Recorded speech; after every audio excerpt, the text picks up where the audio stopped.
So let's talk about it. The Westworld scoring competition announced its winner a couple days ago. And needless to say, there's a lot of controversy about the deciding winner.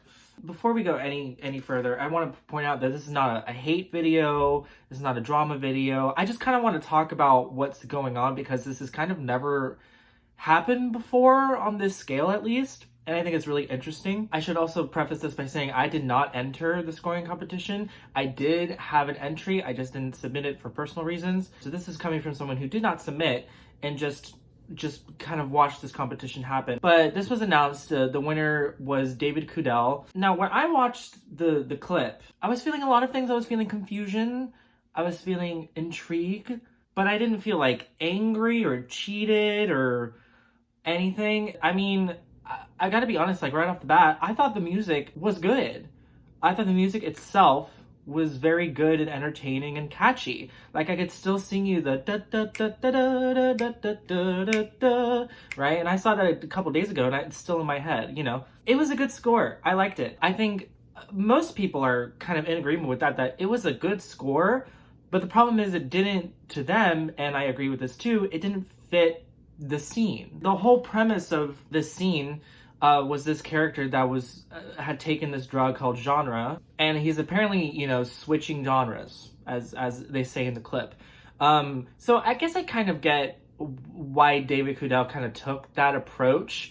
I just think, for me personally, it just took me so much out of the scene that I didn't really enjoy it. I think the problem is because it took so many people out of it, they didn't feel like it could ever possibly or feasibly be a score that they would watch in an actual TV show or in like Westworld itself. I haven't watched Westworld, but I'm very familiar with the music because I love Ramin Djawadi. But, you know, after this all happened, I'm like, let me go back and watch what's actually in the TV show. And I realized that the approach that David Kudel took is actually very similar to the one Ramin Djawadi took. Is that in the very beginning of the clip, there's your typical kind of action music that's sort of ramping up until you get to the clip where Aaron Paul is going through the, you know, lolling his head back and going dizzy.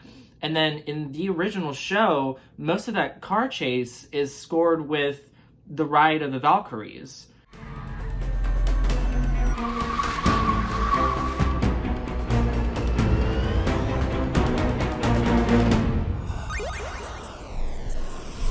What's happening to him? I think he's switching genres.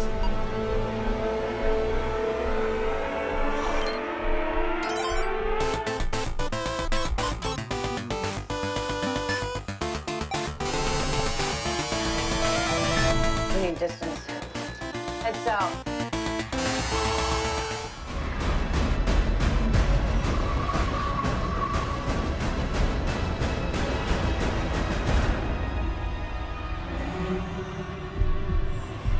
What's happening to him? I think he's switching genres.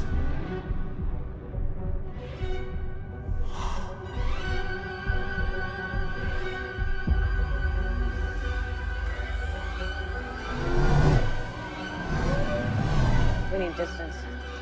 Head south.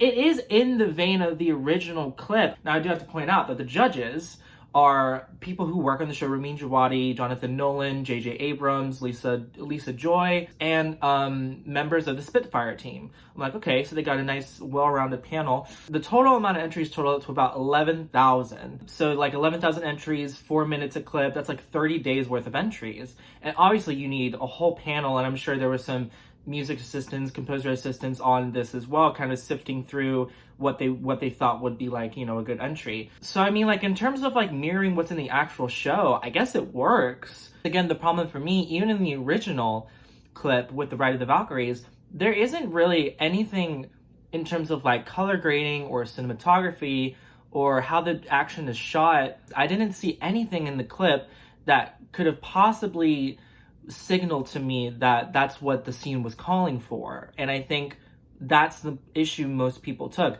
I think the other issue is that, you know, a four to 5 minute clip that's a lot of work. That's a lot of music. It doesn't sound like a lot, but I think the frustration came from the people who did work a lot on those clips. And to them, it kind of almost felt like a joke competition. And they were kind of embarrassed that they took part of it. I don't know if I would say I was embarrassed.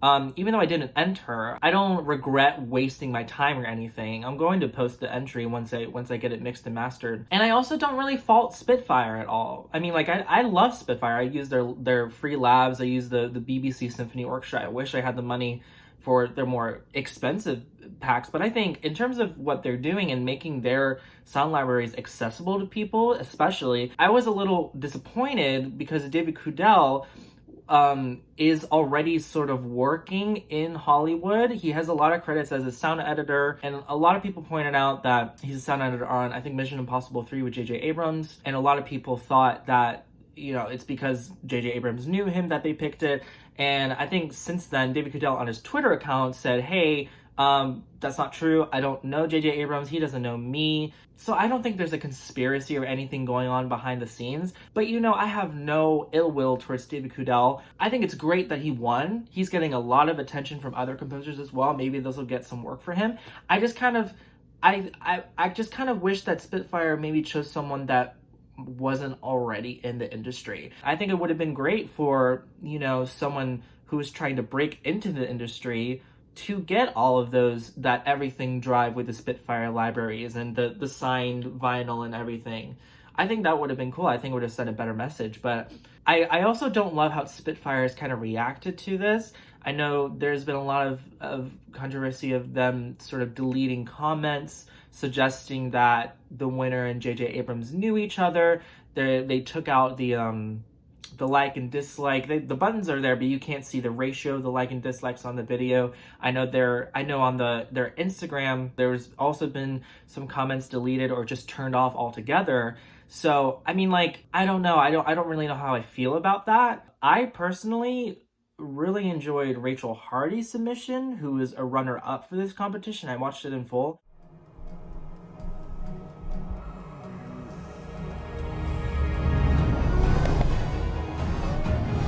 We need distance. Head south.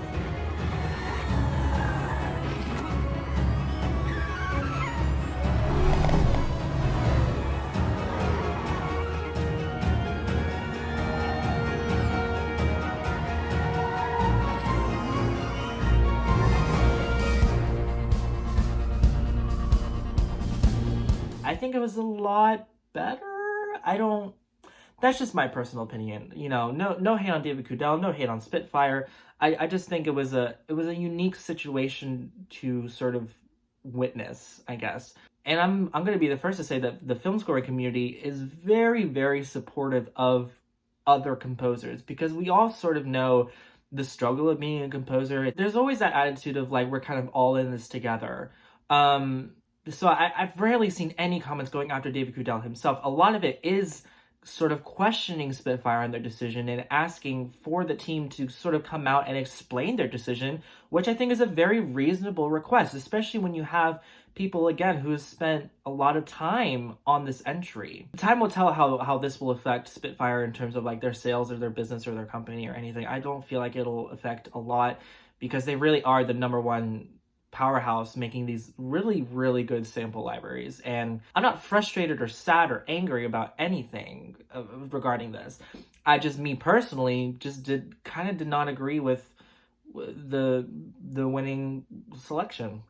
I don't know, that's just me. What do you guys think? I want to have a discussion about this, and I want to keep it civil. All right, that's it for me. I just wanted to hop on and give you guys my thoughts, because I did have a lot of thoughts.